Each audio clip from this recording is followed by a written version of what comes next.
ఇష్టము. దానియేలు కూడా అనుదినము ముమ్మారు ప్రార్థన జీవితము కలిగి ఉన్నాడు ఆయన. ఆమేన్, హల్లెలూయా. ఆయన జీవితంలో ఏది ఎదురైనా, ఎలాంటి పరిస్థితులు సంభవించినా, దేనికి వేటికి భయపడక దానియేలు గొప్ప ప్రార్థన పరుడు. దానియేలు ప్రార్థన జీవితం కలిగి ఉన్నాడు, ప్రార్థన అనుభవము ఆయన కలిగి ఉన్నాడు.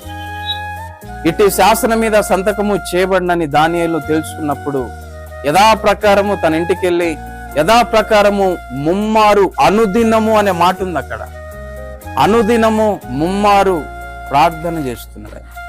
ఆమేన్, హల్లెలూయా. అనుదినము అనే మాట అండర్లైన్ చేసుకో.